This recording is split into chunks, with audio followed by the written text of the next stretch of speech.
जय श्री कृष्णा। दीपशिखा के चैनल में आपका स्वागत है। श्रीमद् भगवत गीता इस संन्यास की सिद्धि, अध्याय 18 भाग 14। ब्रह्मभूतः प्रसन्नात्मा न शुचति न कांक्षति, समः सर्वेषु भूतेषु मद्भक्ति लभते परा। इसका भावार्थ है, इस प्रकार जो दिव्य पद पर स्थित है वह तुरंत परब्रह्म का अनुभव करता है और पूर्णतया प्रसन्न हो जाता है। वह न तो कभी शोक करता है न किसी वस्तु की कामना करता है। वह प्रत्येक जीव पर संभाव रखता है। उस अवस्था में वह मेरी शुद्ध भक्ति को प्राप्त करता है। इसका तात्पर्य है, निर्विशेषवादी के लिए ब्रह्मभूत अवस्था प्राप्त करना अर्थात ब्रह्मा से तदाकार होना परम लक्ष्य होता है, लेकिन साकारवादी शुद्ध भक्त को इससे भी आगे चलकर शुद्ध भक्ति में प्रवृत्त होना होता है। इसका अर्थ हुआ कि जो भगवत भक्ति में रत है वह पहले ही मुक्ति की अवस्था, जिसे ब्रह्मभूत या ब्रह्मा से तादात्म्य कहते हैं, प्राप्त कर चुका होता है। परमेश्वर या परब्रह्म से तदाकार हुए बिना कोई उनकी सेवा नहीं कर सकता।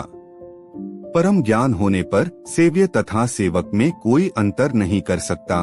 फिर भी उच्चतर आध्यात्मिक दृष्टि से अंतर तो रहता ही है। देहात्म बुद्धि के अंतर्गत जब कोई इंद्रिय तृप्ति के लिए कर्म करता है तो दुख का भागी होता है, लेकिन परम जगत में शुद्ध भक्ति में रत रहने पर कोई दुख नहीं रह जाता। कृष्ण भावना भावित भक्त को न तो किसी प्रकार का शोक होता है न आकांक्षा होती है, चूँकि ईश्वर पूर्ण है। अतएव ईश्वर में सेवारत जीव भी कृष्ण भावना में रहकर अपने में पूर्ण रहता है। वह ऐसी नदी के तुल्य है जिसके जल की सारी गंदगी साफ कर दी गई है। चूंकि शुद्ध भक्त में कृष्ण के अतिरिक्त कोई विचार ही नहीं उठते, अतएव वह प्रसन्न रहता है। वह न तो किसी भौतिक क्षति पर शोक करता है न किसी लाभ की आकांक्षा करता है, क्योंकि वह भगवत भक्ति से पूर्ण होता है।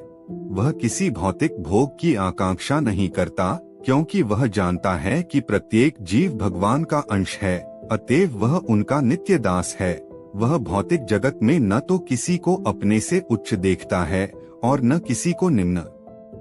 ये उच्च तथा निम्न पद क्षणभंगुर हैं और भक्त को क्षणभंगुर प्राकट्य तथा तिरोधान से कुछ लेना देना नहीं रहता। उसके लिए पत्थर तथा सोना बराबर होते हैं। यह ब्रह्मभूत अवस्था है जिसे शुद्ध भक्त सरलता से प्राप्त कर लेता है। उस अवस्था में परब्रह्म से तादात्म्य और अपने अस्तित्व का विलय नरकीय बन जाता है।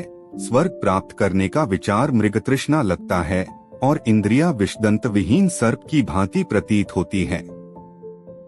जिस प्रकार विषदंत विहीन सर्प से कोई भय नहीं रह जाता, उसी प्रकार स्वतः संयमित इंद्रियों से कोई भय नहीं रह जाता। यह संसार उस व्यक्ति के लिए दुखमय है जो भौतिकता से ग्रस्त है, लेकिन भक्त के लिए समस्त जगत वैकुंठ तुल्य है। इस ब्रह्मांड का महान से महानतम पुरुष भी भक्त के लिए एक क्षुद्र चींटी से अधिक महत्वपूर्ण नहीं होता। ऐसी अवस्था भगवान चैतन्य की कृपा से ही प्राप्त हो सकती है, जिन्होंने इस युग में शुद्ध भक्ति का प्रचार किया। भक्त्या मां भी जानाति आवान्यश्चास्मि तत्वतः, ततो मां तत्वतो ज्ञात्वा विशते तदनंतरम। इसका भावार्थ है, केवल भक्ति से मुझ भगवान को यथारूप में जाना जा सकता है। जब मनुष्य ऐसी भक्ति से मेरे पूर्ण भावनामृत में होता है तो वह वैकुंठ जगत में प्रवेश कर सकता है। इसका तात्पर्य है, भगवान श्री कृष्ण तथा उनके स्वांशों को न तो मनोधर्म द्वारा जाना जा सकता है, न ही अभक्तगण उन्हें समझ पाते हैं।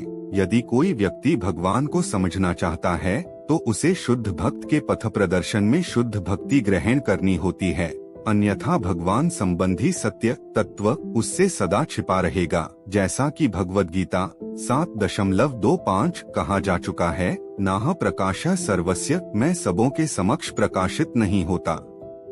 केवल पांडित्य या मनोधर्म द्वारा ईश्वर को नहीं समझा जा सकता। कृष्ण को केवल वही समझ पाता है जो कृष्ण भावनामृत तथा भक्ति में तत्पर रहता है। इसमें विश्वविद्यालय की उपाधियां सहायक नहीं होती हैं। जो व्यक्ति कृष्ण विज्ञान तत्व से पूर्णतया अवगत है, वही वैकुंठ जगत या कृष्ण के धाम में प्रवेश कर सकता है। ब्रह्मभूत होने का अर्थ यह नहीं है कि वह अपना स्वरूप खो बैठता है। भक्ति तो रहती ही है, और जब तक भक्ति का अस्तित्व रहता है तब तक ईश्वर, भक्त तथा भक्ति की विधि रहती है। ऐसे ज्ञान का नाश मुक्ति के बाद भी नहीं होता। मुक्ति का अर्थ देहात्म बुद्धि से मुक्ति प्राप्त करना है। आध्यात्मिक जीवन में वैसा ही अंतर व व्यक्तित्व स्वरूप बना रहता है, लेकिन शुद्ध कृष्ण भावनामृत विष्टे शब्द का अर्थ है मुझ में प्रवेश करता है। भ्रमवश यह नहीं सोचना चाहिए कि यह शब्द अद्वैतवाद का पोषक है और मनुष्य निर्गुण ब्रह्मा से एकाकार हो जाता है। ऐसा नहीं है। विष्टे का तात्पर्य है कि मनुष्य अपने व्यक्तित्व सहित भगवान के धाम में भगवान की संगति करने तथा उनकी सेवा करने के लिए प्रवेश कर सकता है। उदाहरणार्थ, एक हरा पक्षी शुक हरे वृक्ष में इसलिए प्रवेश नहीं करता कि वह वृक्ष से तदाकार लीन हो जाए, अपितु वह वृक्ष के फलों का भोग करने के लिए प्रवेश करता है। निर्विशेषवादी सामान्यतया समुद्र में गिरने वाली तथा समुद्र से मिलने वाली नदी का दृष्टांत प्रस्तुत करते हैं। यह निर्विशेषवादियों के लिए आनंद का विषय हो सकता है, लेकिन साकारवादी अपने व्यक्तित्व को उसी प्रकार बनाए रखना चाहता है जिस प्रकार समुद्र में एक जलचर प्राणी, यदि हम समुद्र की गहराई में प्रवेश करें तो हमें अनेकानेक जीव मिलते हैं। केवल समुद्र की ऊपरी जानकारी पर्याप्त नहीं है, समुद्र की गहराई में रहने वाले जलचर प्राणियों की भी जानकारी रखना आवश्यक है। भक्त अपनी शुद्ध भक्ति के कारण परमेश्वर के दिव्य गुणों तथा ऐश्वर्यों को यथार्थ रूप में जान सकता है। जैसा कि 11वें अध्याय में कहा जा चुका है, केवल भक्ति द्वारा इसे समझा जा सकता है। इसी की पुष्टि यहाँ भी हुई है। मनुष्य भक्ति द्वारा भगवान को समझ सकता है और उनके धाम में प्रवेश कर सकता है। भौतिक बुद्धि से मुक्ति की अवस्था, ब्रह्मभूत अवस्था को प्राप्त कर लेने के बाद भगवान के विषय में श्रवण करने से भक्ति का शुभारंभ होता है। जब कोई परमेश्वर के विषय में श्रवण करता है तो स्वतः ब्रह्मभूत अवस्था का उदय होता है और भौतिक कल्मश यथा लोभ तथा काम का विलोप हो जाता है।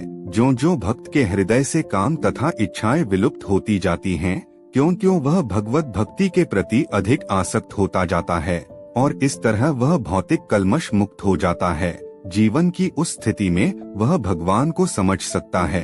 श्रीमद्भागवत में भी इसका कथन हुआ है। मुक्ति के बाद भक्ति योग चलता रहता है।